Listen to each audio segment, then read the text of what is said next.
My husband went alpha and planned revenge after my cheating, then laughed waving our prenup. I'm sitting at the dining table, my hands shaking as I scroll through the messages on my phone. The proof is undeniable. My husband, Mark, has always been distant, but I never imagined he'd become this cold. He found out. Somehow, he pieced everything together. And now, instead of anger, he's laughing at me, waving that damn prenup in my face like it's a weapon. It all started so innocently. A few late-night conversations, some flirtatious texts, and suddenly, I found myself wrapped in an affair that I never planned. I thought I had covered my tracks well, but clearly, I was wrong. Mark, despite his aloof demeanor, had been paying closer attention than I ever realized. And now, I can see the shift in him. He's different, colder, calculating. The day it all came crashing down began with an email I never expected. I'd been sneaking around, thinking I was clever. But Mark? He's smarter than I gave him credit for. The moment he handed me the stack of printed emails and photographs, I felt my heart drop. There it was. Every secret conversation, every lie, and every excuse laid bare in front of me. What's this? I tried to feign ignorance, my voice wavering as I looked at the damning evidence. You know exactly what this is, Mark replied, his voice disturbingly calm. Don't act like you're surprised. I've been watching you for months. His words hit me like a punch to the gut. Watching me? For months? I didn't want to believe it at first, he continued, still unervingly composed. But I had to be sure. So I hired someone to follow you, to check your phone records. And guess what? Every suspicion I had turned out to be true.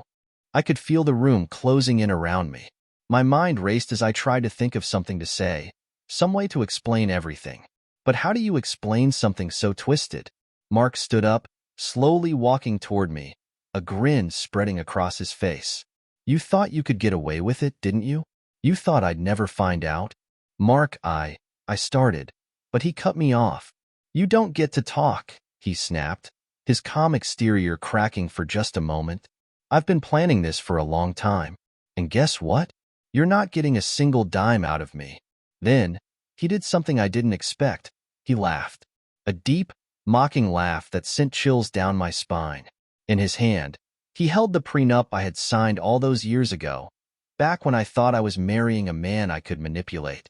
Remember this? He asked, waving the document in front of me. You thought it was just a formality, didn't you? Well, guess what? It's ironclad. You leave this marriage with nothing. Mark's laughter echoes in my mind, reverberating with a sense of finality. I can hardly breathe. The prenup, the one I had dismissed as a mere formality, now feels like a noose tightening around my neck. My hands tremble as I watch him casually toss it onto the table in front of me, like it's a game he's already won. I didn't cheat on you to hurt you, I say, my voice barely above a whisper, hoping there's a shred of mercy left in him. It just happened. Mark's eyes narrow, his expression darkening. Spare me the cliches. It just happened? Do you think that makes it any better? You're not the victim here, Sarah. He's right, and I know it. I'm not the victim, but I'm desperate. I need to salvage something, anything. But Mark? He's already moved on from the emotional wreckage. I can see it in the way he carries himself, with a confidence I've never seen before. You think you're clever, don't you? He continues, pacing around the room now, his tone dripping with contempt. Sneaking around, lying to my face. You must have thought I was a fool. I made a mistake. I try to explain, but my words sound hollow, even to me. Mark stops and stares at me, his gaze cutting through me like a blade. No, Sarah. A mistake is spilling coffee on your shirt. This was deliberate. You thought you could play me, but you're the one who's going to lose. The coldness in his voice freezes me in place. This is not the man I married. The man who used to hold me when I cried. The man who used to make me laugh. This is someone else, someone far more dangerous because he's holding all the cards. He's the one in control now. And you know what the best part is? Mark says, walking back to the table and picking up the prenup again. I don't even need this document to destroy you. I've already made sure everyone knows what kind of person you are. My heart skips a beat. What do you mean? I ask, panic rising in my chest. He leans in close, his voice low and threatening. Let's just say that by the time I'm done, no one will want to be associated with you. Not your friends, not your family. You'll be the one left with nothing, not just financially, but socially. I blink in disbelief. He's not bluffing. Mark always had connections, people who owed him favors. And now, I'm starting to realize just how much power he holds over me. I don't deserve this, I mutter, trying to muster some semblance of defiance. Mark's grin returns, more sinister than before. No, Sarah. You deserve exactly this. You thought you could toy with me, and now you'll see what happens when you cross someone who knows how to play the game. He stands up straight, turning toward the door. You have until tomorrow to pack your things and get out. I'll send someone to make sure you don't take anything that isn't yours. I open my mouth to protest, but the words die in my throat. The look on Mark's face tells me everything I need to know. There's no point in fighting this. He's already won. As he leaves the room, I'm left standing there, staring at the prenup on the table, the full weight of my choices crashing down around me. I thought I could control this situation, manipulate it to my advantage. But now, I'm the one who's been played. The silence after Mark leaves is suffocating. I'm alone in the room, staring at the prenup and the overwhelming reality of my situation. I can't think straight. My mind is a whirlwind of regrets, guilt, and fear. How could I have been so blind? So careless? I reach for the document, my fingers brushing the paper, and a wave of nausea rolls over me. I stand up, pacing the length of the room, trying to shake the sense of doom closing in. The thought of losing everything, my home, my life, my reputation, it's all too much to process. I grab my phone, desperate for someone to talk to, someone who can tell me it'll all be okay. But who can I even call? Mark's words echo in my head. Asterisk, I've already made sure everyone knows what kind of person you are. Asterisk, would they all judge me the way Mark has? Would they see me as the villain? The cheater who deserved to be thrown out and left with nothing? I scroll through my contacts aimlessly. My best friend, Lauren, would have been my first call a few months ago. But now? Now, she's Mark's ally, not mine. They've known each other for years, long before I came into the picture.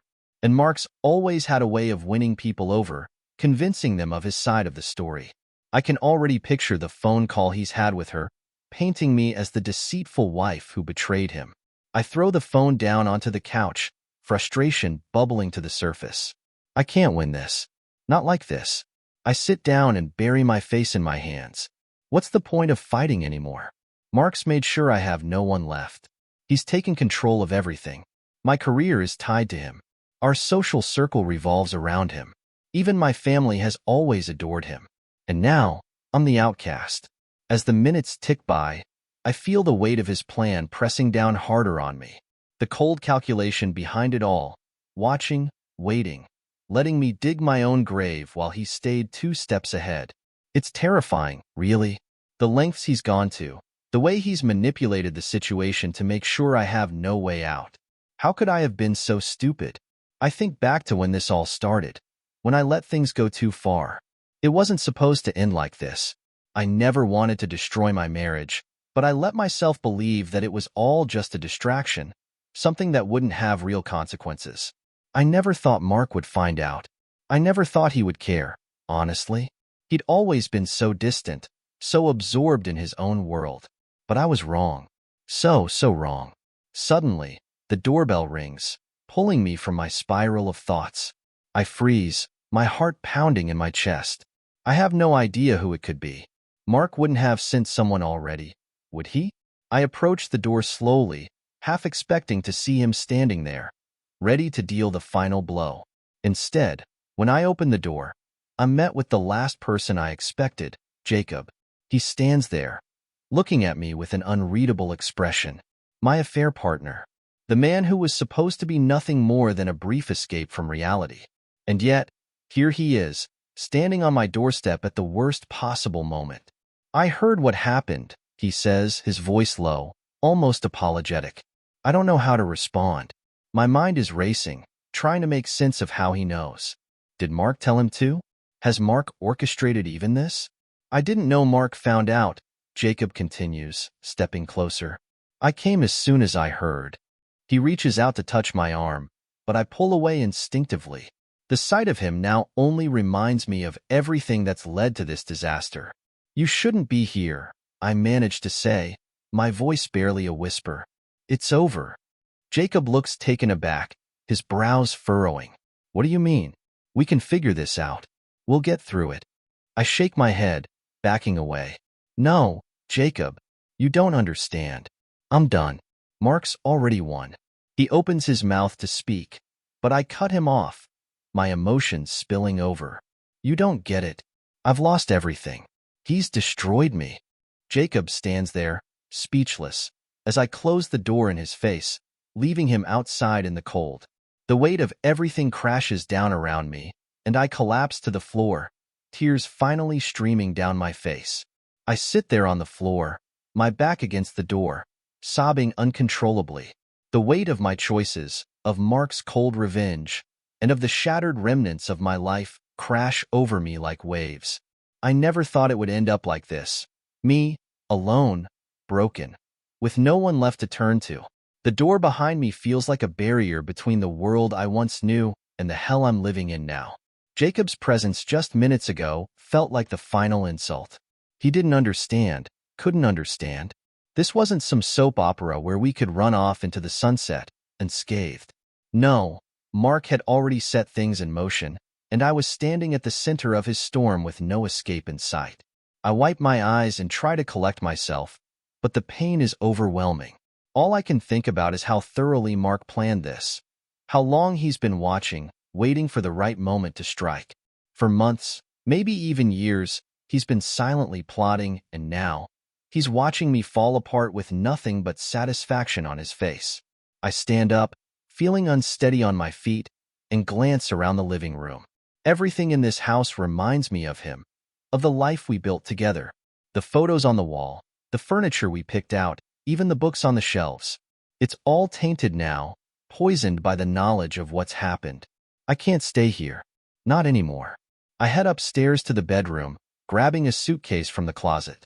My hands are shaking as I start throwing clothes in, not even caring what I pack. Mark said I had until tomorrow, but I can't wait that long. I can't be in this house another second knowing what's coming.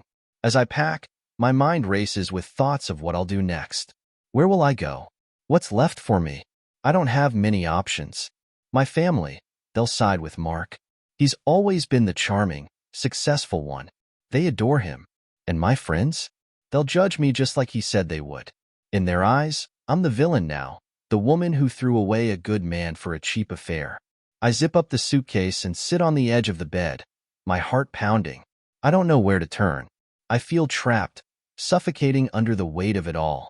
My phone buzzes on the nightstand, and for a moment, I'm hopeful. Maybe someone's reaching out. Maybe not everyone's turned against me. But when I look at the screen, my stomach drops. It's Mark.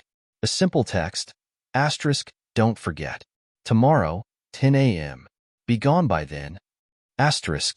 My hands shake as I read the message. Even his texts are cold, calculated. He doesn't care how this affects me. He doesn't care about anything but winning this twisted game he's created. I throw the phone onto the bed, a fresh wave of anger washing over me. How did I let it get to this point? How did I let my life spiral so far out of control? The affair, what I thought was just a distraction from the loneliness in my marriage, has turned into my undoing. I thought I could keep it separate, that I could manage it without consequences. But I was wrong. I was so wrong. Suddenly, the doorbell rings again, cutting through the silence of the house. My heart skips a beat. Jacob? No. He wouldn't come back, not after I sent him away like that. I stand, cautiously making my way downstairs. As I approach the door, I hesitate.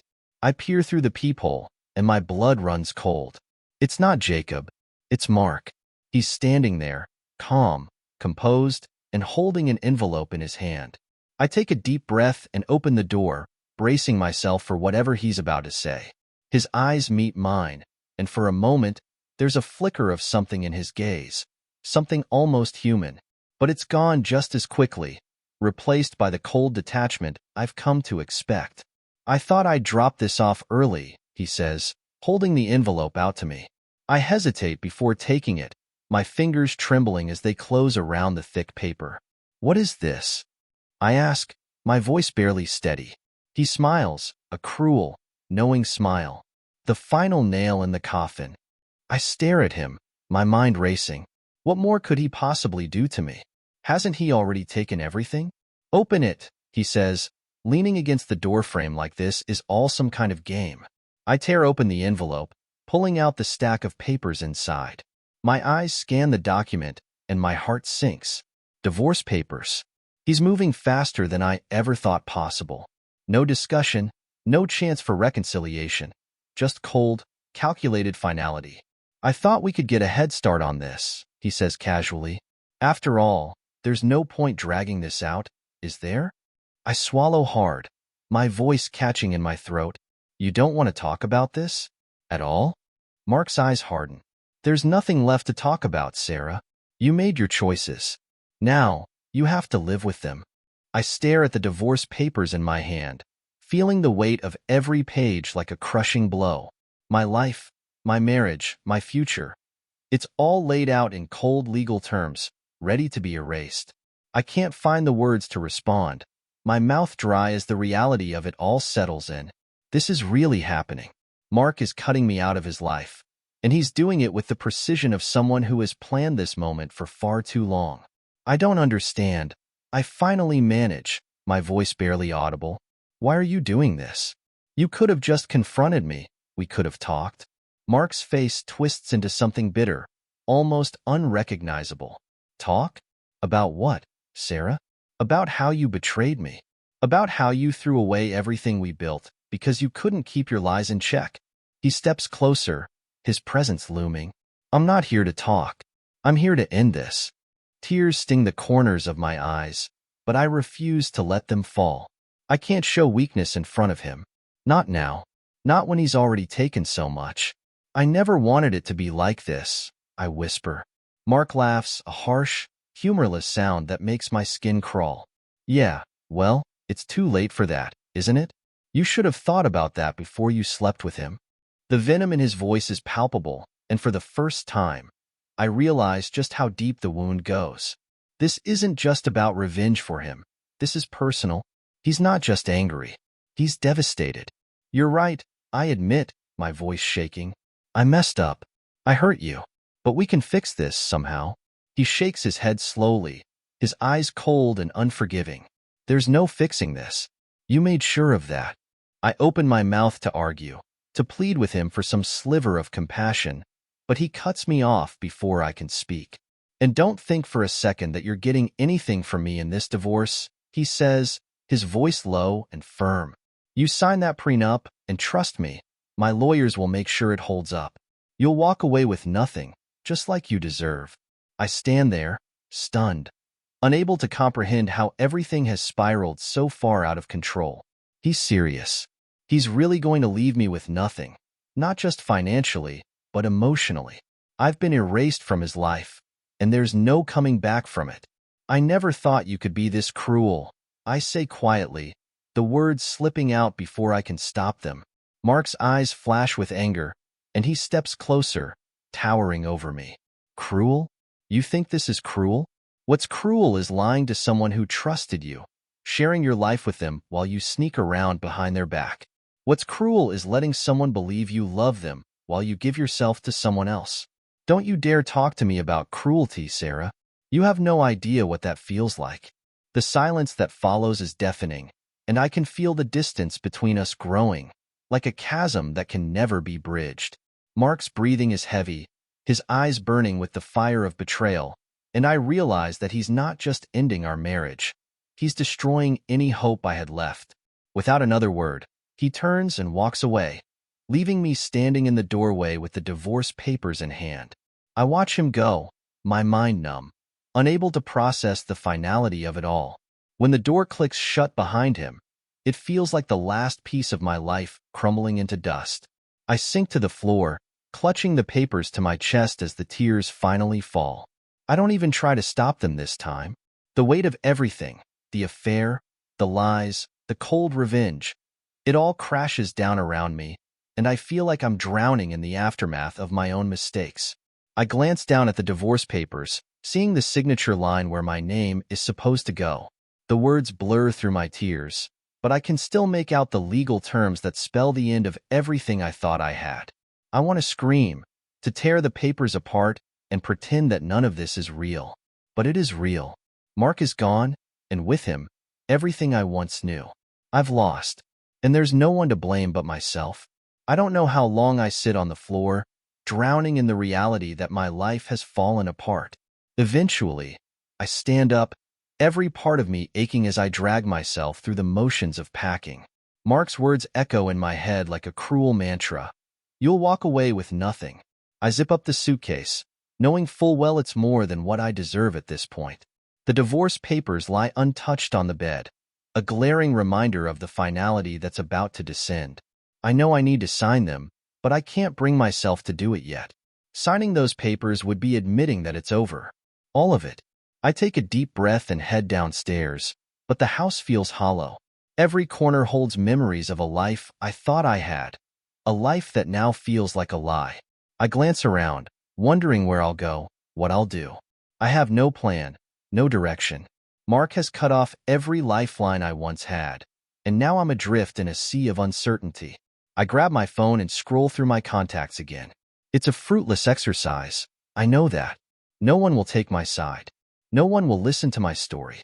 But still, I feel the need to reach out, to cling to something familiar in the midst of this chaos. Finally, I stop at my sister's name, hesitating. She's the only person left who might give me a chance, the only one who doesn't know the full extent of what's happened. With shaking fingers, I dial her number. The phone rings, and each second feels like an eternity. When she finally answers, her voice is cautious. Sarah? The sound of her voice breaks something inside me, and I can't help but start crying again. It's over, Jen. I choke out. Mark knows everything. He's divorcing me. There's a long pause on the other end of the line, and I brace myself for the inevitable judgment. But when Jen finally speaks, there's no anger in her voice, just concern. Sarah, what happened? I thought you two were working things out. We were, I say, wiping my eyes. At least, I thought we were. But he found out about everything. The affair, the lies. He's been planning this for months, Jen. He's going to leave me with nothing.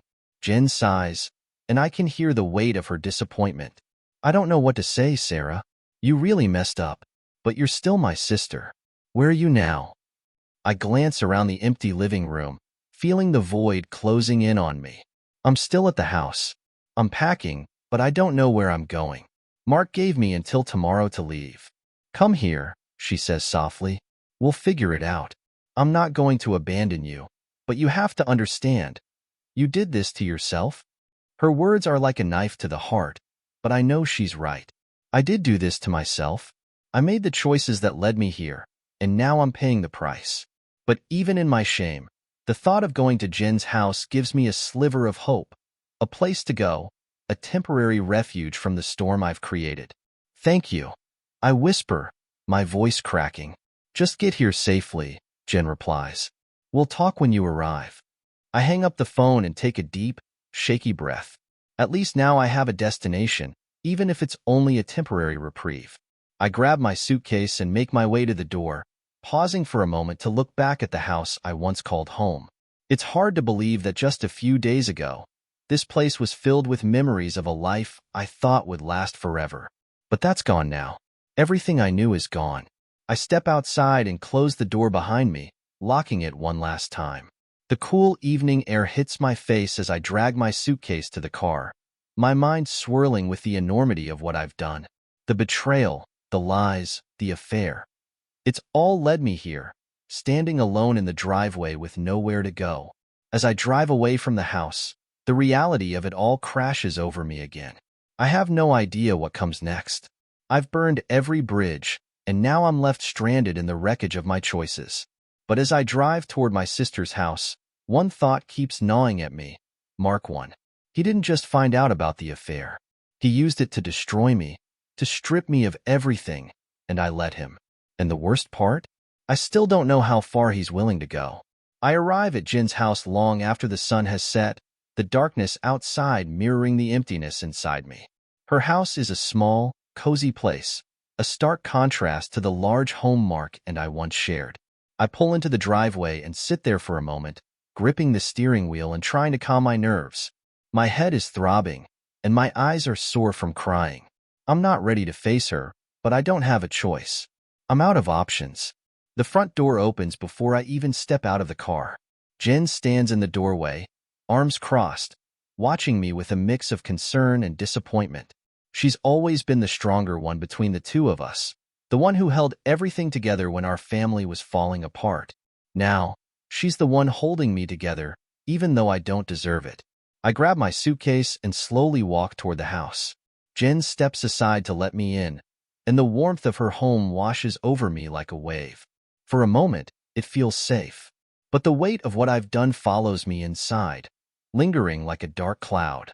"You look terrible," Jen says softly, closing the door behind me. I feel worse, I admit, my voice barely above a whisper. She motions for me to sit on the couch, and I collapse onto it, exhausted. The silence stretches between us, heavy and uncomfortable. I know she wants answers, but I don't even know where to begin. Jen sits across from me, her expression unreadable. "So, tell me what happened." I stare at the floor, trying to find the words. "Mark, he found out about the affair. He had someone follow me, track everything. And now he's divorcing me." Jen nods slowly, her gaze steady. "I figured it was something like that. What were you thinking, Sarah? How did it get to this point?" Her question stings, but I can't blame her for asking. I've asked myself the same thing 100 times. How did I let things spiral so far out of control? How did I become this person? "I don't know," I say, my voice cracking. "I was lonely, and things with Mark were distant. I don't know what I thought. I didn't think he'd find out. I didn't think it would ruin everything." Jen sighs, shaking her head. "You didn't think, period." Her words hit me hard, but I know she's right. I didn't think. I acted impulsively, selfishly, and now I'm paying the price. "Mark's not just divorcing me," I say, feeling the tears well up again. "He's making sure I walk away with nothing. The prenup, he's holding it over my head. I don't have a leg to stand on." Jen raises an eyebrow. "You signed a prenup? Why didn't you fight that when you got married?" I shake my head, wiping my eyes. "I didn't care at the time. I thought it was just a formality. I didn't realize how serious Mark was." Jen leans back in her chair, watching me closely. "Mark's not the kind of guy to do anything without a plan. You should have known that." "I did," I whisper, "but I didn't think he'd ever turn it against me like this." Jen sighs again, rubbing her temples. "So what now? What's your plan?" The question hangs in the air, and I realize with a sinking feeling that I don't have an answer. I don't have a plan. I don't have anything. I don't know, I admit, my voice small. I don't have anywhere else to go. Jen watches me for a moment, her face softening. "You can stay here for as long as you need to. But Sarah, you need to figure out what you're going to do. You can't just run from this." "I'm not running," I protest, though it feels like a lie even as I say it. I don't know where to start." "You start by facing it," Jen says firmly. "You face Mark, you sign those papers, and you figure out how to move on. He's not going to make this easy for you, but you can't hide here forever." Her words settle heavily in my chest, but she's right. I can't hide. Mark has already won, but I can't let him destroy me completely. I have to face this, no matter how terrifying it seems. I take a deep breath, trying to steady myself. "You're right. I'll face him tomorrow. Sign the papers. Get it over with." Jen nods, standing up and placing a hand on my shoulder. "You'll get through this. But you've got to be strong, Sarah. Stronger than you've ever been." I nod, though I'm not sure I have any strength left. "But tomorrow, I'll face Mark and I'll sign those papers. I'll put an end to this nightmare. For tonight, though, I'll rest.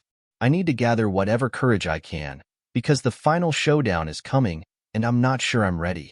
Morning comes too soon. I wake up in the spare bedroom at Jen's house, the soft light filtering through the curtains. But instead of peace, all I feel is dread. Today is the day I have to face Mark again. Today, I have to sign those papers and close the door on the life I thought I had. I lie in bed for a few minutes, trying to muster the strength to get up. My heart races at the thought of seeing him again. The man who now sees me as nothing more than a traitor, a mistake he's eager to erase. How did we get here? How did everything fall apart so fast? But I can't stay here forever. I have to face it, like Jen said. I have to put an end to this nightmare, even if it means losing everything in the process. I pull myself out of bed, take a quick shower, and get dressed. Jen's already downstairs, sipping coffee at the kitchen table when I walk in. She looks up at me, her face soft with concern. "You ready for this?" she asks. I shake my head, grabbing a cup of coffee for myself. "No, but I don't have a choice." Jen gives me a sympathetic look. "Just remember, no matter what happens, you'll get through it. You're stronger than you think." I force a smile, though her words feel hollow right now. I don't feel strong. I feel like I'm about to walk into my own execution. The drive to Mark's house feels like an eternity. My hands grip the steering wheel so tightly that my knuckles turn white. Every mile that brings me closer to him makes my stomach churn. What will he say? Will he gloat? Will he make this even harder than it already is? When I finally pull into the driveway, the house looks different to me. It used to be my home, the place where I thought I was safe. Now, it feels like enemy territory. Mark is inside, waiting for me, ready to finalize the destruction of everything we once had. I take a deep breath and step out of the car, my legs feeling like lead as I walk toward the front door. My heart pounds in my chest, each beat louder than the last. I knock on the door, and it opens almost immediately. Mark stands there, dressed sharply, as if today is just another business transaction for him. His expression is unreadable, but there's a coldness in his eyes that sends a chill down my spine. "Come in," he says, stepping aside to let me enter. I hesitate for a moment, then walk inside, my nerves screaming at me to turn around and run. But I don't. I can't. The divorce papers are already laid out on the dining table, neat and orderly, like the final scene in a carefully orchestrated play. I sit down without a word, feeling the weight of the moment pressing down on me. Mark sits across from me, watching as I reach for the pen. He doesn't say anything, but the tension in the room is palpable. I feel like he's waiting for me to break, to fall apart in front of him, so he can have the final victory. I pick up the pen, my hand shaking as I hover over the signature line. This is it. The end. Once I sign this, it's all over. But before I can bring the pen to the paper, Mark speaks. "You know, Sarah, I didn't want it to end like this," he says, his voice low and calm. "But you forced my hand." I look up at him, my throat tight. "I know.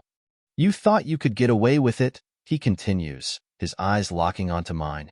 "You thought I wouldn't find out. But you underestimated me." His words sting, but I say nothing. What can I say? He's right. I did underestimate him. I thought I could keep my secret hidden, but Mark was always smarter than I gave him credit for. He leans forward slightly, his voice dropping lower. "I trusted you. I gave you everything, and you threw it all away." I swallow hard, my heart pounding in my chest. "I know, Mark, and I'm sorry."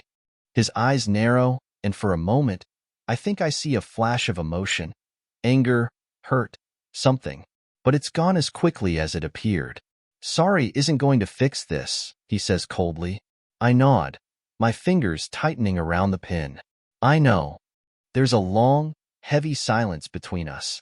I can feel the weight of his gaze, the bitterness radiating from him like a dark cloud. This is it. This is the end. I sign the papers. The sound of the pen scratching across the page feels like a death sentence. When I finish, I push the papers toward him, my hands trembling. Mark picks them up, glances at my signature, and nods. "That's it then." I stand up, feeling like I'm about to collapse. My legs are weak, my head spinning. I turn toward the door, ready to leave, ready to put this chapter behind me. But just as I reach for the door handle, Mark speaks again. "One last thing, Sarah." I freeze, my hand hovering over the door. I turn slowly, dreading whatever he's about to say. Mark stands there, holding the prenup in his hand, a smug smile on his face. Just so you know, I could have ruined you even more. But I didn't. His words hang in the air, dripping with malice. I stare at him, not sure what to say. I could have taken everything from you, he continues, his voice calm but laced with venom. But I didn't. Consider this mercy. I nod slowly, my chest tight with a mix of fear and anger. There's nothing left to say. Nothing I could say would make a difference. I open the door and step outside, the cold air hitting me like a slap to the face. I walk to my car, my heart heavy, my mind numb. It's over. It's finally over. But as I drive away, a thought gnaws at the back of my mind.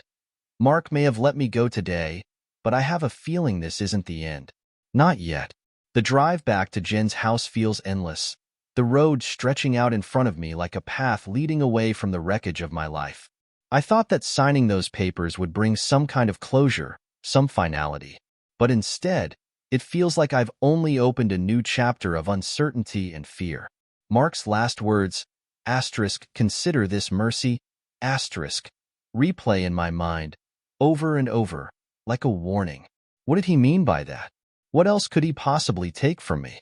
By the time I pull into Jen's driveway, my head is throbbing with unanswered questions. I step out of the car, my body heavy with exhaustion, and make my way to the front door. Jen is waiting for me, her arms crossed as she leans against the doorway. You did it, she says quietly, not smiling, but offering a nod of acknowledgement. Yeah, I reply, my voice hollow. I did it. Jen steps aside to let me in, and I collapse onto the couch, feeling like I've just run a marathon. She sits down across from me, watching me carefully. How did it go? She asks. I shake my head, my eyes fixed on the floor. He was cruel, but I signed the papers. It's done. Jen lets out a long sigh, her shoulders relaxing a little. At least that part's over. Now you can start figuring out what's next. What's next? The words feel foreign to me. What is next? I have no plan, no direction. All I know is that I'm no longer Mrs. Sarah Miller. I'm no longer anyone, really. Just a woman who threw her life away and is now left to pick up the pieces. Sarah, you have to stop beating yourself up, Jen says gently, sensing the turmoil in my mind. You made a mistake, but you're not the first person to mess up a marriage. You're not defined by this.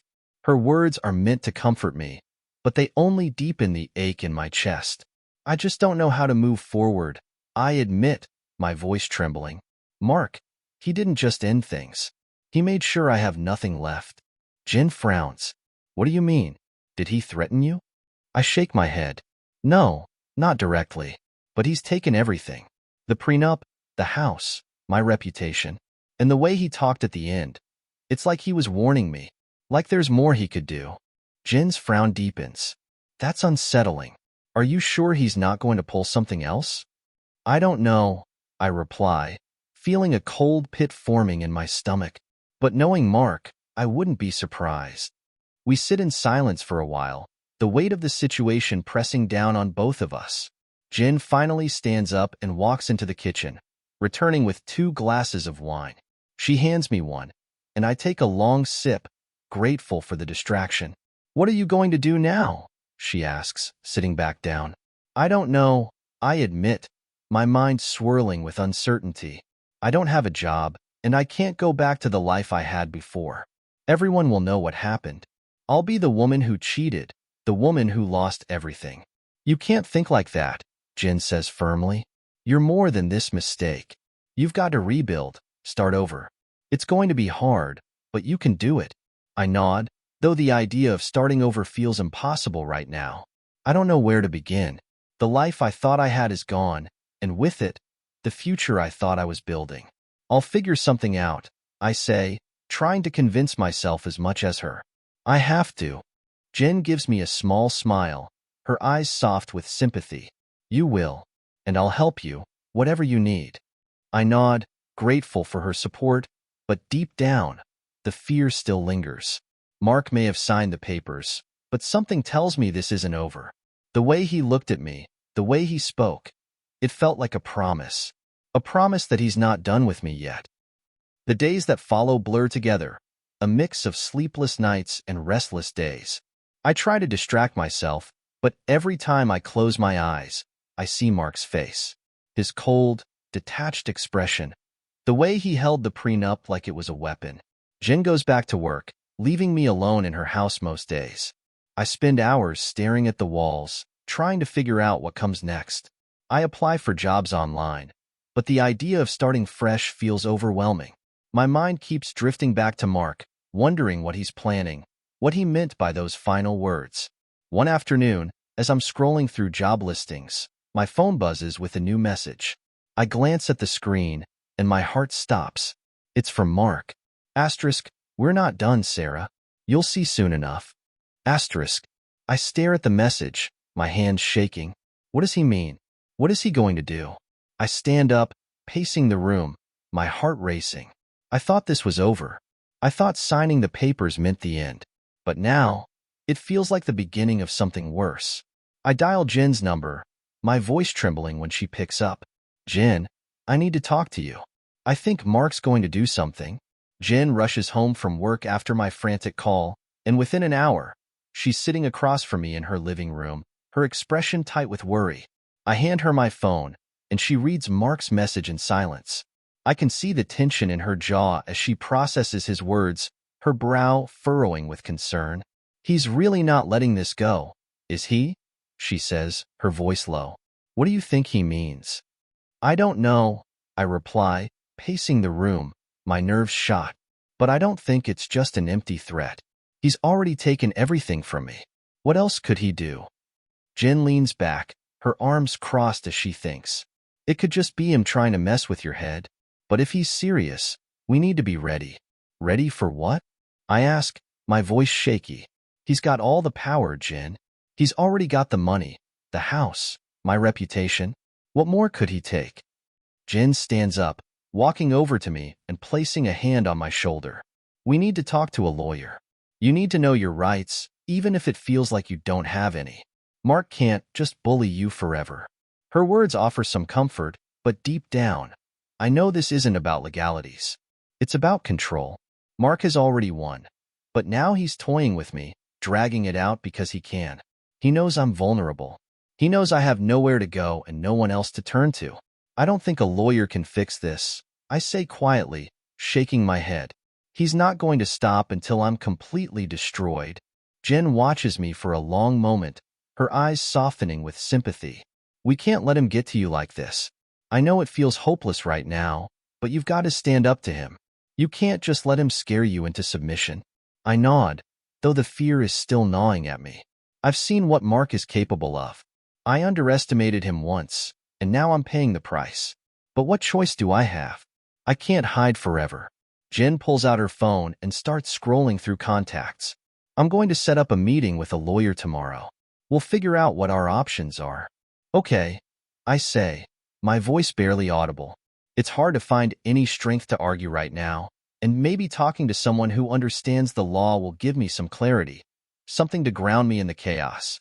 That night, I try to sleep, but the message from Mark keeps replaying in my mind. I toss and turn, unable to shake the feeling that something worse is coming. Every creak in the house, every sound outside sends my heart racing. I feel trapped, like a hunted animal waiting for the next blow to fall. The next morning, Jen takes me to a lawyer she knows through a friend. The office is small and unassuming, a stark contrast to the gravity of what we're dealing with. We sit in the waiting room, my stomach churning as I think about everything I'm about to share. My life, my mistakes, my fears. They're all about to be laid bare in front of a stranger. When we're called into the office, the lawyer, a sharp-looking woman in her mid-40s, greets us with a firm handshake.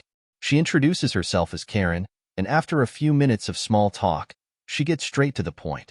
So, tell me what's going on, she says, leaning back in her chair with a notepad in hand.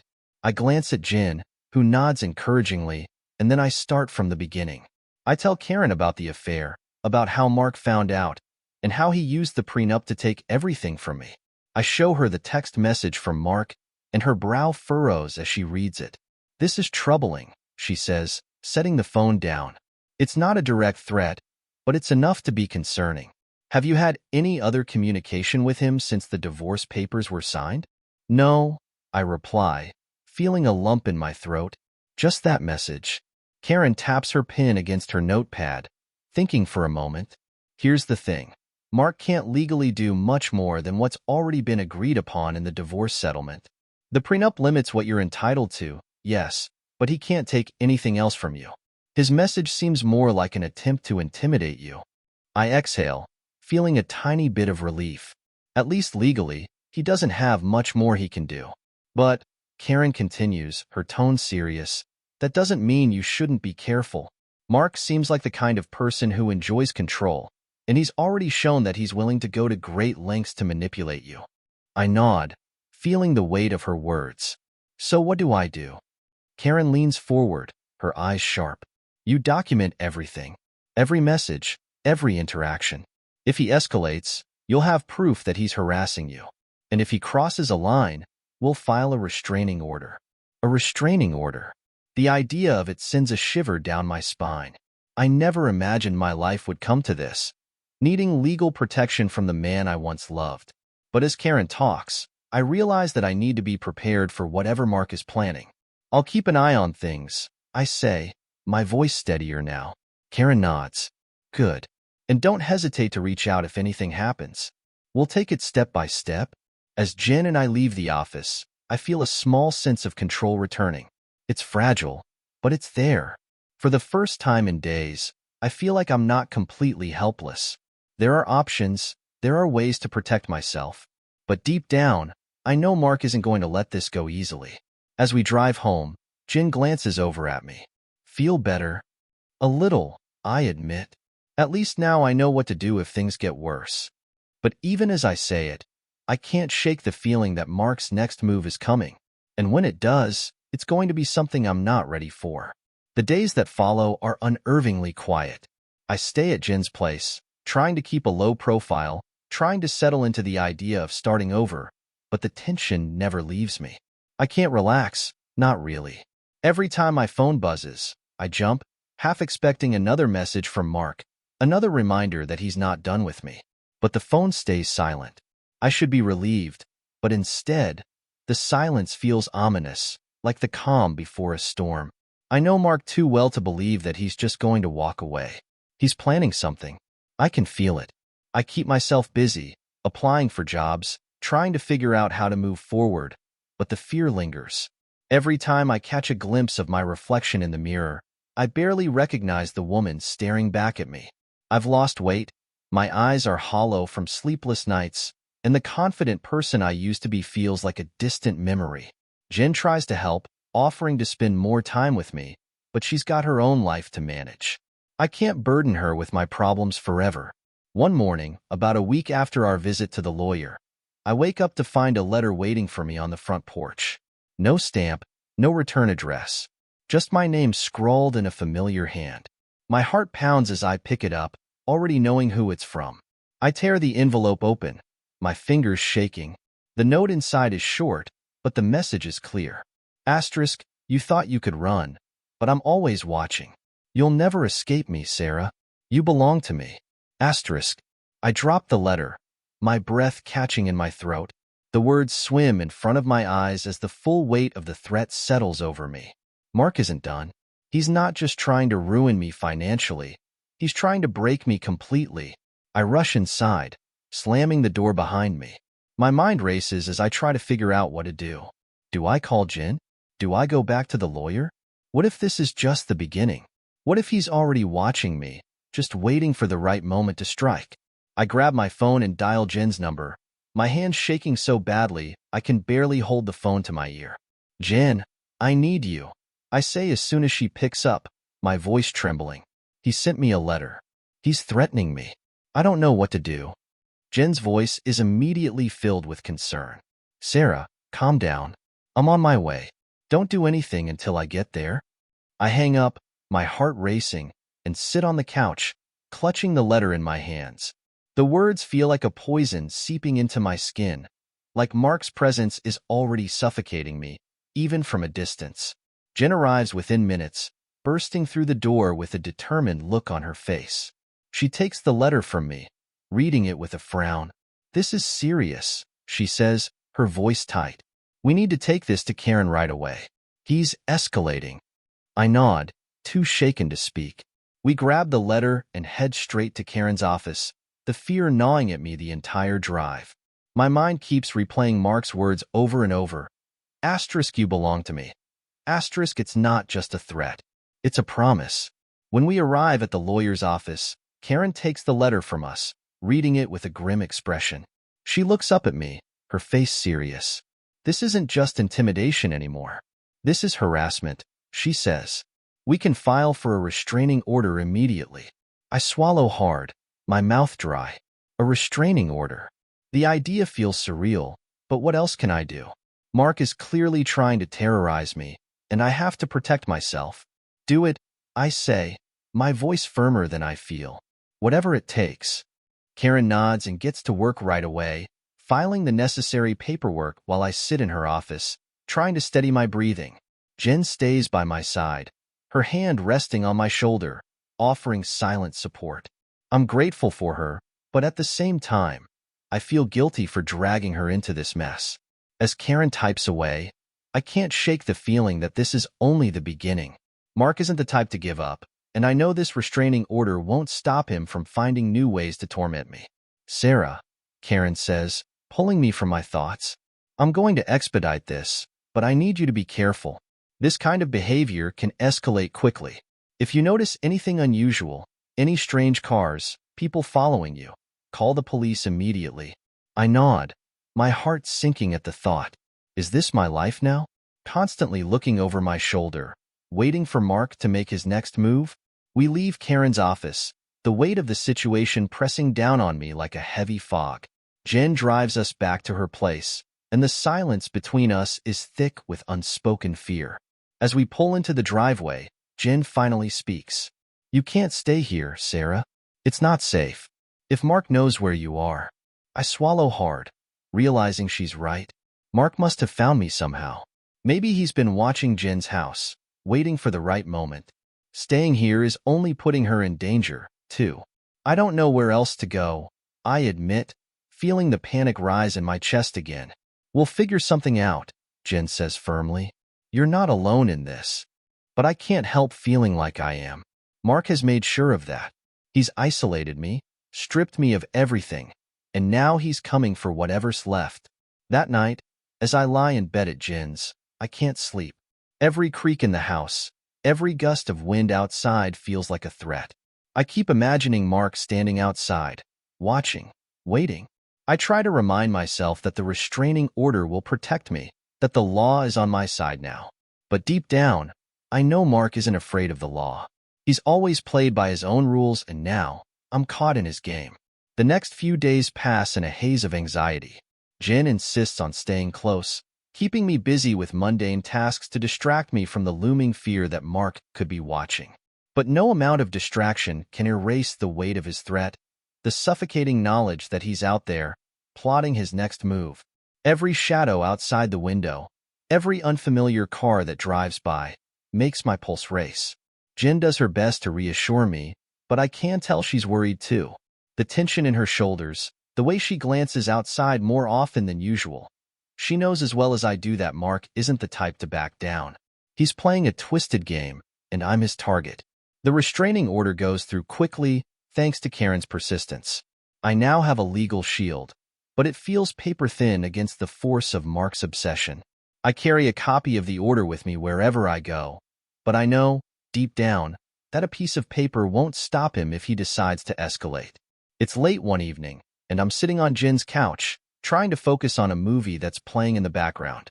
Jen is in the kitchen, talking to a friend on the phone, her voice hushed but concerned. I zone out, my mind drifting as I try to figure out what my next step should be. I can't stay here forever. But where else can I go? Suddenly, my phone buzzes on the coffee table, jolting me out of my thoughts. I freeze, staring at it for a moment before picking it up. My heart pounds as I glance at the screen. It's another message from Mark. Asterisk, you think a restraining order can stop me? You're more naive than I thought, Sarah. I'm just getting started. Asterisk. A cold chill runs down my spine. My hands shake as I reread the message, my mind racing. How does he know about the restraining order? Has he been watching me this whole time? I look around the room, feeling exposed, vulnerable, like he could be outside right now, waiting for the moment to strike. Jen, I call, my voice trembling. She rushes in from the kitchen, her face pale with worry. What is it? I show her the message, my breath coming in shallow gasps. Jen reads it, her expression hardening with anger. He's taunting you, she says, her voice tight. He's trying to scare you. Well, it's working, I reply, my voice breaking. What do we do now? He's not going to stop. He's... Calm down, Jen says, grabbing my hands and forcing me to sit down. We'll figure this out. We'll show Karen the message tomorrow, and we'll see what else we can do. But right now, you need to breathe. Don't let him win by scaring you like this. I nod, trying to focus on my breathing, but the fear is overwhelming. Mark's message is clear. He doesn't care about the law. He's coming for me, and nothing is going to stop him. That night, I barely sleep. Every time I close my eyes, I see Mark's face, hear his voice in my head, taunting me, telling me I'll never escape him. I lie awake, staring at the ceiling, my heart racing, my mind filled with thoughts of what he might do next. The next morning, Jen drives me back to Karen's office. I show her the message, and her expression turns grim. This isn't good, Karen says, leaning back in her chair. He's clearly not afraid of the law, and that makes him dangerous. We can file a report with the police, but unless he makes a physical move, they won't do much more than keep an eye on him. So what do? I ask, my voice shaky. I can't live like this, constantly waiting for him to show up and ruin my life. Karen taps her pen against her desk, thinking, we could look into changing your address, moving somewhere he can't find you. But given how persistent he seems, it might not be enough. Jen speaks up, her voice firm. We can't let her stay in this state of fear. There has to be a way to get ahead of him. Karen nods. You're right. We need to find out how he's getting this information. If he knows about the restraining order, it means he has access to things he shouldn't. We might be dealing with more than just a personal vendetta. Have you noticed anything unusual? Anyone watching you? Following you? I think back to the past few days, the shadows, the unfamiliar cars, the feeling of being watched. My stomach churns. I don't know. Maybe. I thought I was just being paranoid, but now? Karen stands up, her expression serious. We'll get the police involved, Sarah, but I need you to stay vigilant. Mark may be using people to gather information on you, people you wouldn't suspect. Keep your guard up. Trust no one. The ride back to Jen's house is silent, both of us lost in our own thoughts. My mind keeps replaying Karen's words. Trust no one. Has Mark planted someone in my life? Is that how he's staying ahead of me? The thought makes my skin crawl. How deep does his reach go? That evening, as we sit in the living room, Jen turns to me, her face full of concern. Sarah, I think it's time to leave. Go somewhere he can't find you. Maybe even leave the state. I swallow hard, the weight of her suggestion hitting me. Leave everything behind? My life, what little of it I have left, would be uprooted completely. But what choice do I have? Mark isn't going to stop, and staying here means living in constant fear. I think you're right, I say quietly, the decision sinking in. But where would I go? We'll figure it out, Jen says, squeezing my hand. We'll find a place where you can start over, away from him. But even as we make plans to leave, the pit in my stomach grows deeper. Mark isn't just chasing me physically, he's inside my head. And no matter how far I run, I know he'll find a way to follow. The next few days are a blur of planning and packing. Jen and I decide that the best course of action is to leave town as soon as possible. She makes calls to a few contacts, trying to figure out where I can go that Mark won't easily find me. Every moment feels tense, like we're racing against a clock that's ticking down to some inevitable confrontation.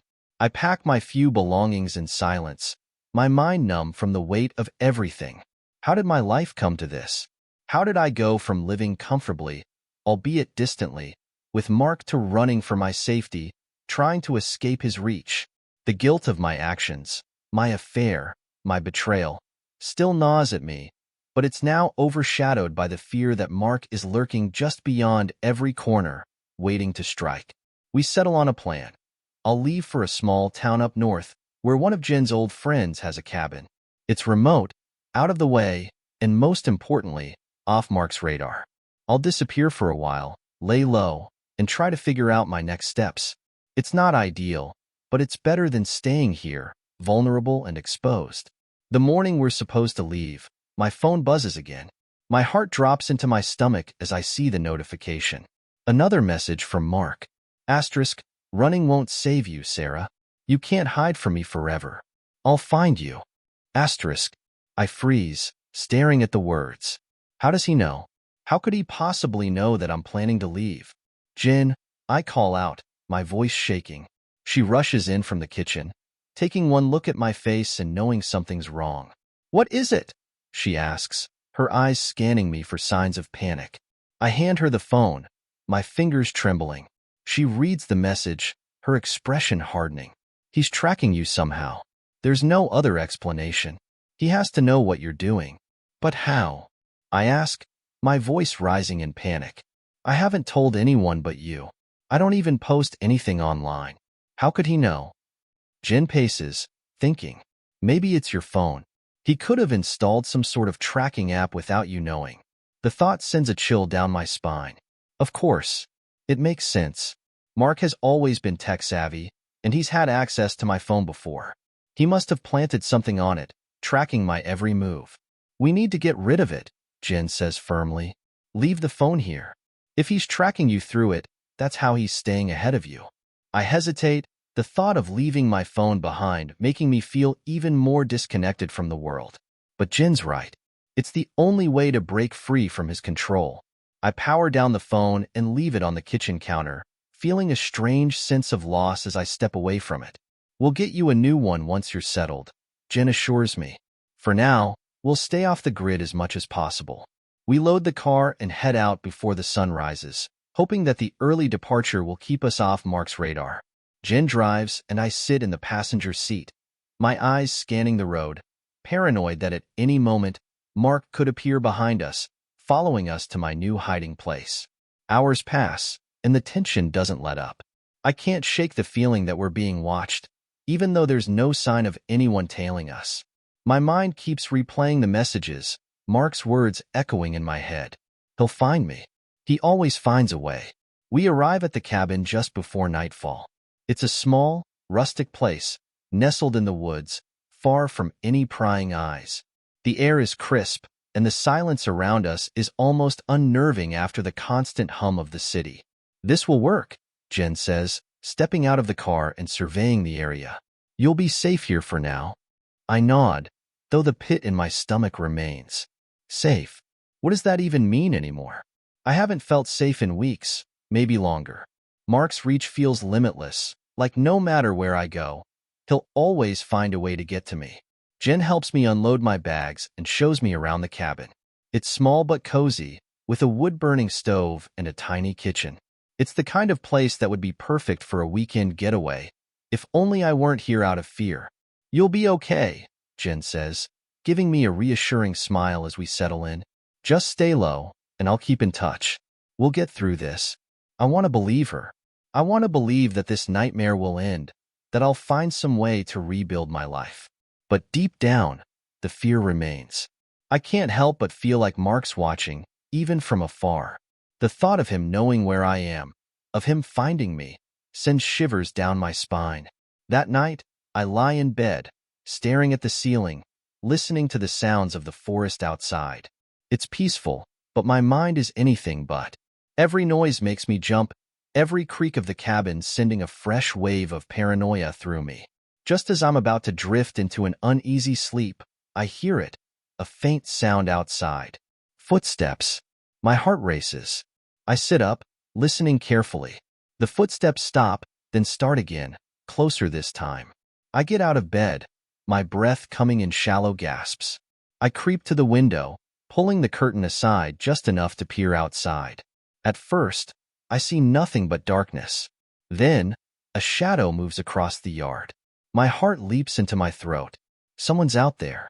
I back away from the window, my hands shaking, and reach for the nearest object, a fireplace poker. I hold it tightly, bracing myself, the panic building inside me. The footsteps stop again, right outside the door. I hear a faint knock. The knock at the door reverberates through the cabin, each sound like a hammer driving a nail into my chest. I clutch the fireplace poker so tightly that my knuckles turn white. My mind is racing, filled with worst-case scenarios. It has to be Mark. He's found me. How did he get here so fast? I take a few steps toward the door, my legs shaking. Another knock. This one louder, more insistent. My breath is shallow, my heart pounding in my ears as I inch closer. I don't know what to do. Open the door? Hide? Call for help? But I don't have a phone anymore. I left it behind, and there's no landline here. It's just me, alone. Whoever is outside, they're all I have to face.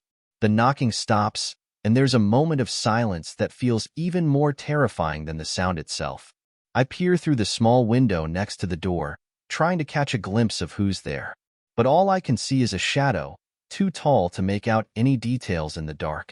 My fingers tremble as I inch closer to the door.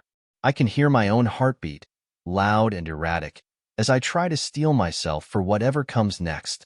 I press my ear against the door, holding my breath. Then, a voice breaks through the silence. Sarah? It's me. I freeze. The voice is familiar, but not Mark's. It's Jen. Relief and confusion flood my mind at once. What is she doing here? She was supposed to go back home, to keep things normal, to stay out of harm's way. I open the door a crack, just enough to see her face illuminated by the dim porch light. Jen? What are you doing here? I whisper, still gripping the poker tightly. She steps forward, concern etched into her features. I got worried. I couldn't just leave you out here by yourself. After everything, I had to make sure you were okay. I opened the door wider, lowering the fireplace poker but still on edge. How did you find this place? I know the area, she says, stepping inside and closing the door behind her. I've been here before. And you know I couldn't just let you disappear like this, Sarah. I couldn't leave you alone. I feel a surge of guilt. Jen's always been the one to clean up my messes, and here she is again, putting herself in danger because of me. But at the same time, her presence brings a wave of relief. At least I'm not completely alone now. I thought you were. I thought Mark. I can't even finish the sentence. Jen's face softens. I know. I'm sorry I scared you. But you shouldn't be here by yourself. We need a better plan. I nod, feeling the tension slowly drain from my body. You're right. I thought it would be safer if I stayed hidden. We can't keep hiding, Jen says firmly, sitting down on the couch and motioning for me to join her. Mark won't stop. You know that. He's too obsessed with control. If he's tracking you, it's only a matter of time before he shows up. I sit down next to her, the weight of her words pressing on my chest. She's right. Running is only delaying the inevitable. Mark will find me, no matter where I go. And when he does, I don't know what he'll be capable of. So what do we do? I ask, my voice small, like a child asking for guidance. Jen's eyes meet mine, filled with determination. We fight back. We're not going to let him terrorize you anymore. We'll go back to Karen. We'll escalate things with the police. We'll get more protection. The thought of confronting Mark, of standing up to him, fills me with both fear and anger. I've spent weeks living in terror, letting him dictate my every move. But now I'm tired of being scared. I'm tired of feeling powerless. Okay, I say, my voice stronger than before. Okay, let's fight back. Jen gives me a reassuring nod. We'll do this together, Sarah. You're not alone in this. For the first time in weeks, I feel a glimmer of hope. Maybe there is a way out of this. Maybe I can reclaim my life. But even as I resolve to fight, the fear lingers in the back of my mind. Mark won't go down easily, and I have no idea what he's planning next. The next morning, Jen and I wake up early and prepare to leave the cabin. We decide to head back to the city, where we'll meet with Karen and come up with a concrete plan. My nerves are on edge, but having Jen by my side helps keep the panic at bay. As we load the car, I can't shake the feeling that we're being watched. It's an irrational fear, maybe, but I can't help it. Mark's message still echoes in my head. Asterisk, you can't hide from me forever. I'll find you. Asterisk. We drive in silence for the first hour, both of us lost in thought. Jen is focused on the road, but I can see the tension in her face, the same worry that's gnawing at me. Then, just as we pass the last gas station on the highway, my heart nearly stops. A black SUV pulls onto the road behind us, following at a distance. I try to tell myself it's just a coincidence, but my gut tells me otherwise. I glance at Jen, but she's already seen it too. Is that? I start, my voice barely a whisper. I don't know, Jen replies, her eyes flicking between the rearview mirror and the road ahead. But we're not taking any chances. The SUV stays behind us, never speeding up, never backing off. My pulse races, and I feel the panic rising again. Mark. It has to be him. He's found us. Jen tightens her grip on the wheel, her face set in determination. We need to lose them. Jen's foot presses harder on the gas pedal, the engine roaring as we pick up speed. The black SUV behind us keeps pace, never falling too far back. My heart hammers in my chest, my breath coming in shallow gasps as the fear grips me. This is it. Mark has found us, and now he's coming for me. We can't let him catch us, Jen mutters under her breath, her eyes flicking between the road and the rearview mirror. The tension in the car is thick, the air filled with the sound of the tires on the asphalt and my own pounding heartbeat. I glance behind us again, watching as the SUV maintains a steady distance. It's as if they're toying with us, not rushing, just waiting for the right moment to close in. What are we going to do? I ask, my voice trembling. Jen doesn't answer right away. She's focused, her knuckles white as she grips the steering wheel. I'm going to lose them. Hold on. We fly down the highway, the world outside blurring as we race past trees and empty stretches of road. My mind is spinning with thoughts of what will happen if Mark catches us. I've seen how calculated he can be, how far he's willing to go. But I never imagined it would escalate to this, an actual chase. Jen takes a sharp exit off the highway, the tires screeching as we veer onto a winding back road. My stomach lurches, and I grip the seat, praying that the SUV doesn't follow. But it does.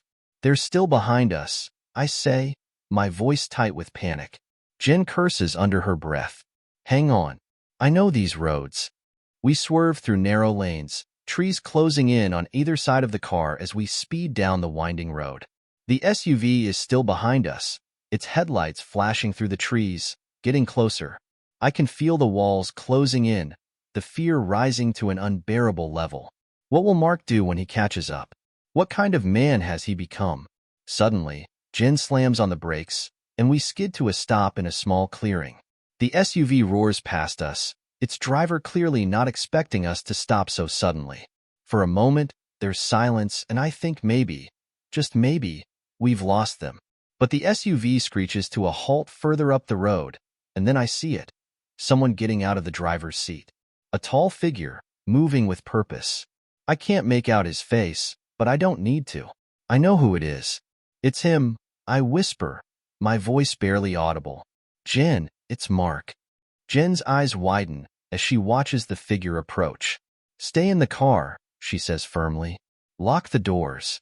Before I can respond, she's out of the car, slamming the door behind her. I watch in horror as she steps forward, putting herself between me and Mark. My heart races, my hands shaking as I lock the doors, my mind spinning with panic. What is she doing? Why is she confronting him? Mark walks toward her, his movements calm, deliberate, like he's already won. I can see the cold determination in the way he holds himself, the same chilling confidence that haunted me when he handed me those divorce papers. I can't hear what they're saying, but I can see the tension in Jen's posture, the way she stands her ground even as Mark steps closer. My pulse is racing, every second dragging on as I watch the confrontation unfold. Suddenly, Mark raises his hand, pointing toward the car. Toward me. I shrink back, my breath catching in my throat. He's not here for a conversation. He's here to take control, to finish what he started. Jen shakes her head, her face set in determination. She steps closer to Mark, standing in his way, refusing to back down. Then, everything happens in a blur. Mark lunges forward, pushing past Jin and heading straight for the car. I scream, scrambling for the door handle, trying to figure out what to do. My hands are shaking so badly that I can barely grip the lock. Jin shouts, grabbing at Mark's arm, trying to stop him, but he's too strong. He shoves her aside, his eyes locked on me, his face twisted with fury. This isn't the calm, controlled Mark I once knew. This is someone else, someone consumed by rage. He reaches the car, pounding on the window. "Open the door, Sarah," he shouts, his voice filled with venom. "You can't run from me." I cower in the seat, my heart racing, tears streaming down my face. I don't know what to do. I'm trapped. But then, out of the corner of my eye, I see Jin grab something from the ground, a large rock. She swings it with all her might, hitting Mark square in the back. He stumbles forward, caught off guard. "Run!" Jin screams at me, her voice desperate. "Go!" I don't hesitate.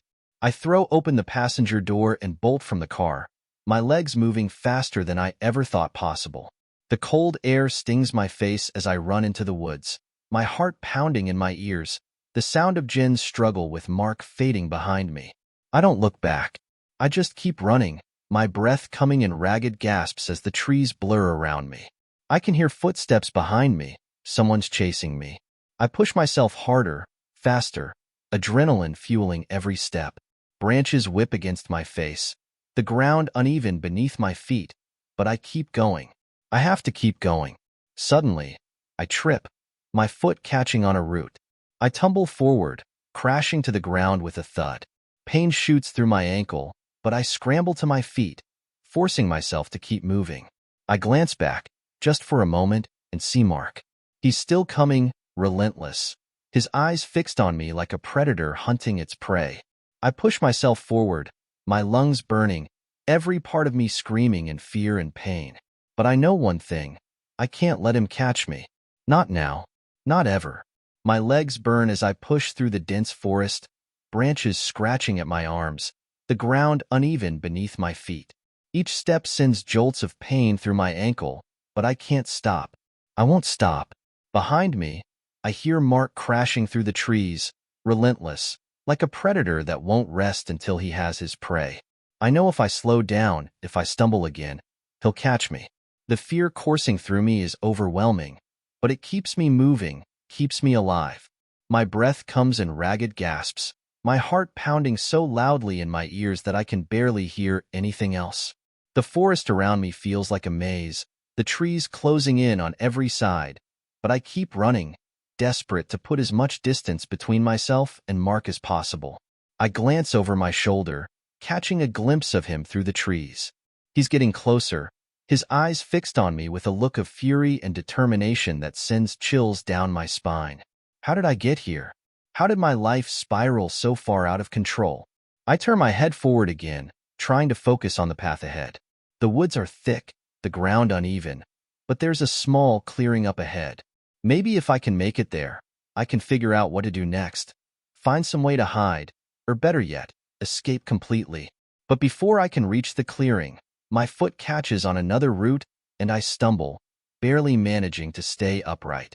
The pain in my ankle flares again, sharper this time, but I grit my teeth and keep going. I can't afford to fall. Not now. The clearing opens up before me, but to my horror, it's not an escape. It's a dead end. The ground slopes steeply downward into a ravine, the sheer drop-off too dangerous to attempt. My heart sinks. There's nowhere left to go. I spin around, my chest heaving as I face the direction I came from. Mark is almost here. I can hear his heavy breathing, the snapping of branches as he pushes his way through the forest, getting closer with each second. I look around frantically, searching for anything I can use to defend myself. There's nothing. No rocks, no branches thick enough to swing. Panic claws at me as I realize I'm trapped, out of options. Then, Mark steps into the clearing, his face twisted with anger, his eyes blazing with a mix of fury and triumph. He slows his pace as he approaches me, his gaze never leaving mine. "You thought you could run from me, Sarah?" he growls, his voice low and dangerous. You thought you could just disappear? I take a step back, my body trembling with fear. The ravine looms behind me, and I realize with a sickening dread that there's nowhere left to go. Please, Mark, I say, my voice shaking. Just let me go. It doesn't have to be like this. He laughs, a cold, humorless sound that sends shivers down my spine. You don't get it, do you? You belong to me. You've always belonged to me. He takes another step toward me, and I can see the darkness in his eyes, the obsession, the control he's fought so hard to maintain. He's not here to talk. He's here to finish this. I take another step back, my heel hanging precariously over the edge of the ravine. My pulse races, panic rising like a tide inside me. I can't let him catch me. I can't let him win. Don't make this harder on yourself, Sarah, Mark says, his voice softening, though it's no less threatening. Come with me. We'll settle this once and for all. I shake my head, tears blurring my vision. No, Mark. It's over. I'm not going back with you. His face hardens, and for a moment, I think he's going to lunge at me. But then, something changes. His expression shifts, and he tilts his head, a cold smile spreading across his lips. If that's what you want. Before I can react, he steps forward and grabs my arm, pulling me toward him with a force that knocks the air from my lungs. I stumble, my foot slipping off the edge of the ravine. I scream as I feel myself fall, but Mark holds on, yanking me back from the brink, pulling me toward him. For a moment, I'm stunned. My body pressed against his grip like iron around my arm. I can smell the sweat on his skin, the adrenaline coursing through him. But then, his other hand comes up to my throat, and I realize with a jolt of terror that he's not saving me. He's trapping me. I gave you a chance, he says, his voice cold. I was willing to let you come back. But now you're going to pay for what you did. I claw at his hand, gasping for breath as his fingers tighten around my throat. My vision blurs, my mind swimming with fear and desperation. I have to get away. I have to fight back. With every ounce of strength I have left, I swing my knee up, catching him off guard. He grunts in pain, loosening his grip just enough for me to wrench free. I stumble backward, gasping for air, but I'm too close to the edge. My foot slips again, and this time, I can't stop the fall. I tumble backward over the ravine, my body spinning through the air. Time seems to slow as I fall, the ground rushing up to meet me. I don't know how far I'll fall, or if I'll survive the landing, but I know one thing for certain. I'm free of him. I'm free. The world goes black. When I regain consciousness, the world around me is a blur of darkness and pain. My entire body aches, a sharp, throbbing pain radiating from my side and leg. I try to move, but my limbs feel like lead, and the slightest shift sends waves of agony through me. I'm lying at the bottom of the ravine, the forest canopy far above me, and the only sound is my labored breathing. It takes a few moments for me to remember what happened. Mark, the chase, the fall. My heart pounds as the memories flood back, and panic surges through me. I force myself to sit up, gritting my teeth against the pain, my vision swimming as I try to take in my surroundings. It's dark, the sky above me starting to fade into the deep blue of early night, and I'm alone. But where is Mark? The fear grips me again, my mind racing as I scan the edge of the ravine. Did he follow me down? Is he still up there, watching, waiting? Or worse, is he coming after me right now? I struggle to stand, my ankle throbbing in protest, but I have no choice. I can't stay here. If Mark is still hunting me, I need to keep moving, to find some way out of this nightmare. But every step is excruciating, and I can barely put weight on my injured leg. I limp forward, my breath coming in ragged gasps as I push through the underbrush. I don't know where I'm going. My only thought is to keep moving, to get as far away from Mark as possible. The forest around me is dense, and the terrain is rough, making each step a challenge. My head pounds, and I feel dizzy, my body weak from the fall and the sheer exhaustion of the day's events.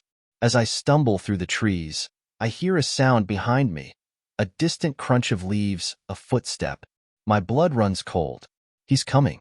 I force myself to move faster, pushing through the pain and fear. I don't know if I can outrun him in my condition, but I have to try. My entire body screams in protest, but the terror of Mark closing in on me keeps me going. Suddenly, I hear a voice, faint, but unmistakable. Sarah. It's Jen. Relief crashes over me like a wave, and I stumble toward the sound, calling out weakly, Jen, I'm here. Moments later, she appears through the trees, her flashlight cutting through the darkness. Her eyes widen in horror when she sees me, and she rushes to my side, wrapping her arm around me to help me stay upright.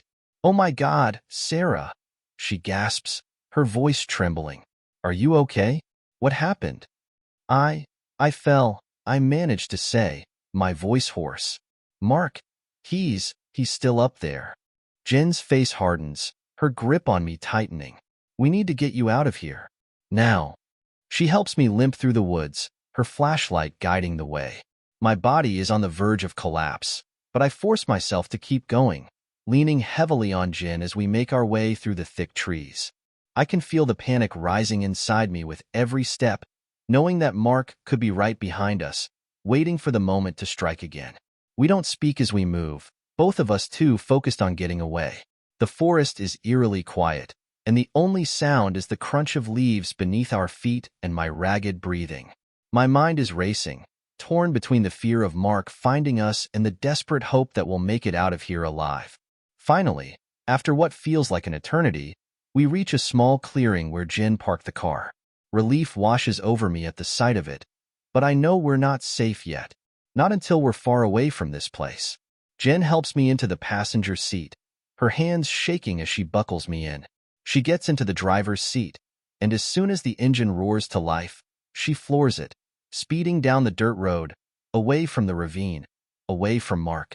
I lean back in the seat, my body aching, my mind still reeling from everything that's happened.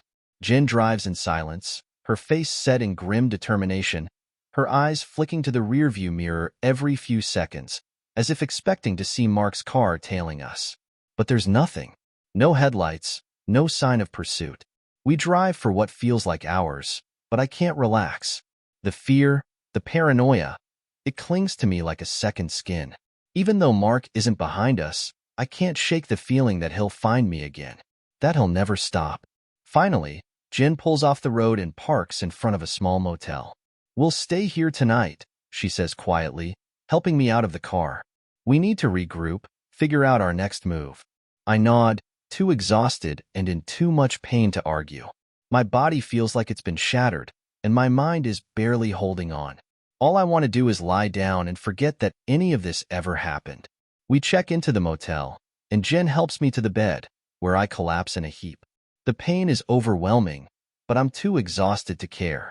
As soon as my head hits the pillow, I feel myself slipping into unconsciousness. But just before I drift off, one thought cuts through the haze of exhaustion. It's not over. Mark isn't done. He'll come for me again. And next time, I might not escape. I wake up in the dim motel room, the soft hum of the air conditioner the only sound breaking the silence. For a moment, I don't remember where I am. Then the events of the past day rush back in, and I feel the dull ache of my bruised body, the lingering fear tightening in my chest. Jen is already awake, sitting in a chair by the window, staring out at the empty parking lot. She turns when she hears me stir, her eyes soft with concern but laced with the same exhaustion I feel.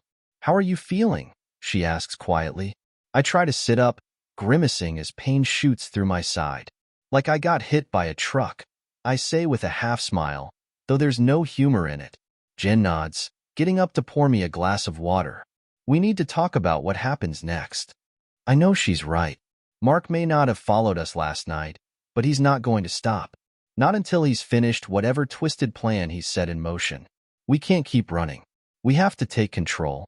We can't live like this, I say, my voice steadying despite the fear gnawing at me.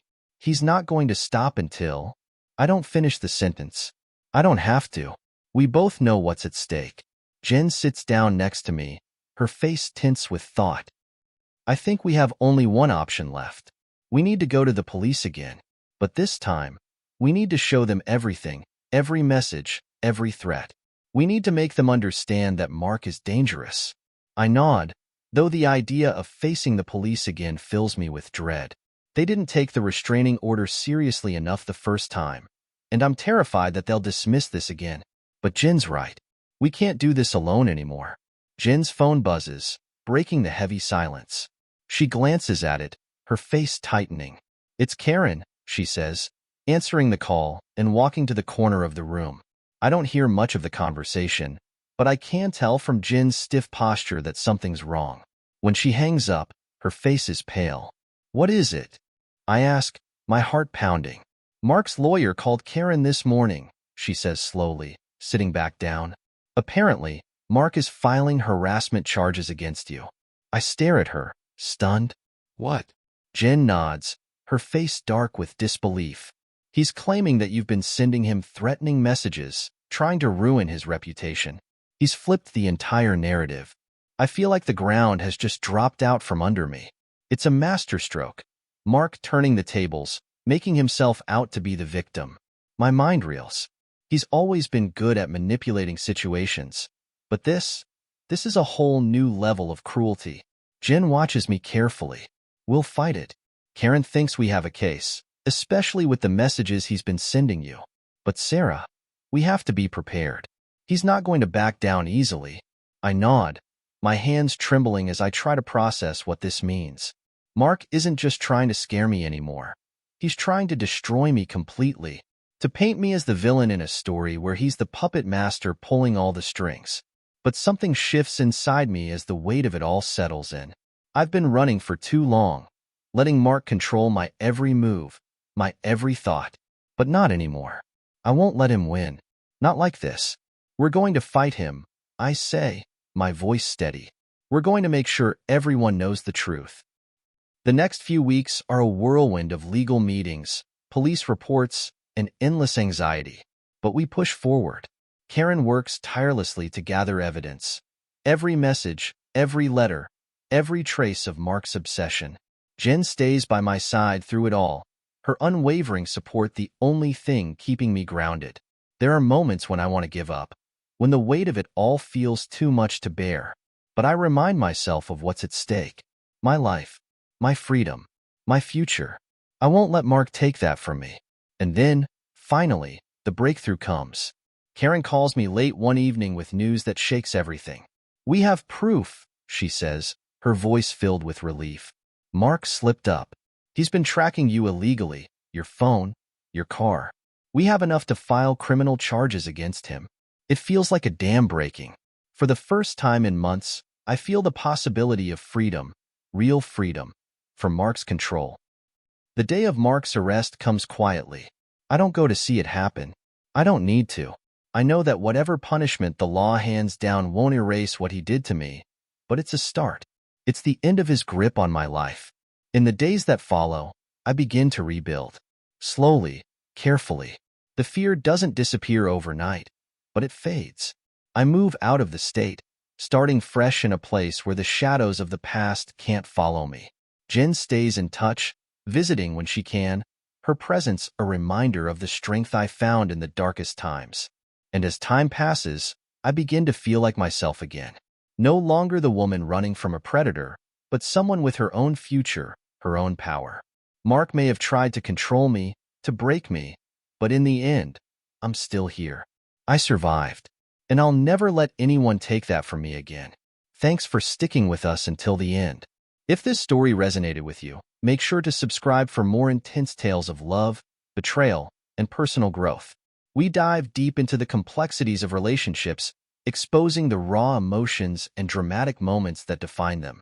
Your likes and shares help us reach others who may need to hear these stories. So, smash that like button, share this video, and join our community of people navigating their own relationship battles. Together, we can shine a light on these challenging experiences. See you in the next one.